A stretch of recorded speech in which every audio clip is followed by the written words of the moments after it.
Brian Baldwin asks us, does a sporin need to have fur in order to be considered a dress sporin? Or is just the metal cantle enough? There are no hard and fast, exactly firm definitions where you draw they're minimal, where you draw a firm line underneath it.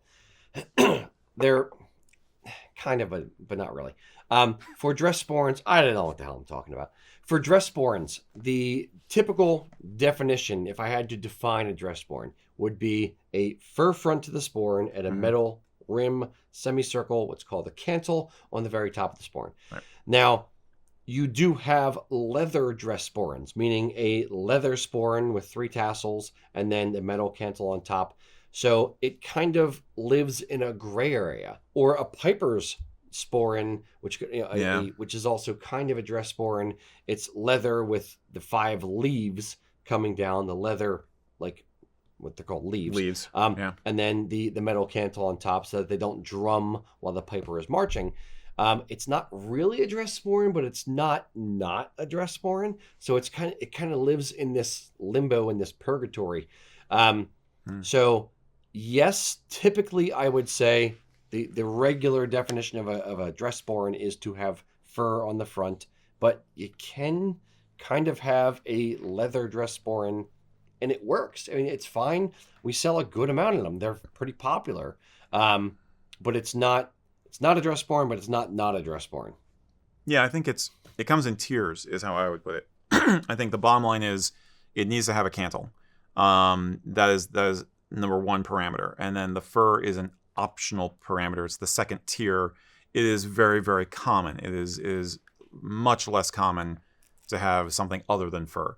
But there are, in addition to the leather, there's the exotic dress sporins out there, like the ones that that one gal makes that has like the pheasant feathers and stuff like that instead. Kate McPherson, I think. Yeah, yes. So there's all kinds of creative license that's been applied to this over the years. But the bottom line is you need to have a cantle for it to qualify as a dress sporin, and then typically you will have fur, and it can take all kinds of forms after that. Yeah, the vast majority do have fur, I would say. Yeah, and interestingly enough, the cantles themselves these days will change also. I mean, there's all kinds of designs under the sun, but in recent years, people have experimented with using other materials instead of metal. There's wooden designs out there. There's a stone design out there, like somebody made out like soapstone or whatever. All kinds of funky stuff like that, or braided leather. Trying to go for a different aesthetic, but the baseline is metal cantle first, fur second. And usually it's the oval shape too. The shape is pretty standardized also. Yeah. I would agree, and I would also say this. It is tradition, but it is also fashion, and it kind of evolves over time, and people play around with it and do different things, and they want to express their individuality, and they want to have fun with it. Right. So there are dress sporins with a tweed front instead of fur. There are dress sporins with a leather front. There are wood cantles, as you talked about, or stone cantles. There are different types of thing. There's a renaissance of Victorian-style sporins, Victorian-style cantles, leather bags that are softer, floppy kind of leather bags, not hard. They have more natural look to them, or organic. So there's no... This is what it looks like. Here is a dress sporin, singular thing. It must look and be defined exactly like this. But it's fun. It's your personality. This is a spot where people can do something a little bit different. They can express their individuality. They can have an opinion in one way. One of the things we said before is you have to know the rules in order to break them. So by his definition, and mine too, it's a metal cantle on the top of a sporin.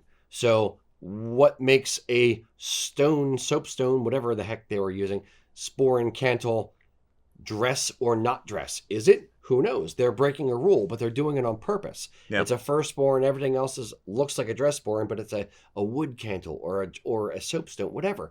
It's fun. It's different. It's expanding your mind. It's expanding the definition of the thing. Sometimes some people will say, nope, you've gone too far. That's now outside the definition. I would personally say that for a wood cantle sporin. I wouldn't wear one to a dress function, but maybe with a tweed, it would look pretty damn smart.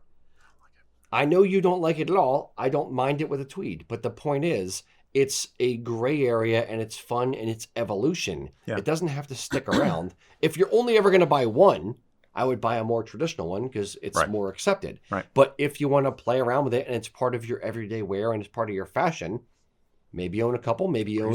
Are you suggesting one a or two. dress sporran for everyday wear, sir? Sorry, Mom. Good gods, man. Where do you think you are? Do your tunic up. A tunic? Do it up. Where do you think you are, man? Indeed. Do that tunic up. Actually, you already do have your tunic up. Yeah, I think if it's a good idea, it will stick. If it's a fashion experiment, it will drift away. Yeah. So, if you look at what they were wearing, as we often say, 50, 100 years ago, if you can recognize the motifs, then you're on safe ground with choosing something for your outfit. And yeah, dress forms are definitely very much the case.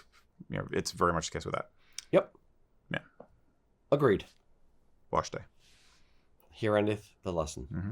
So what do you guys think? Is this a dress sporran, or is this a dress sporran, or are they both dress sporrans? Let us know in the comments. Can a leather-fronted sporran with a cantle be considered a dress sporran? We need to know. These are burning questions that keep me awake late at night. If you want to have other questions burning in your brain, check out these videos over here.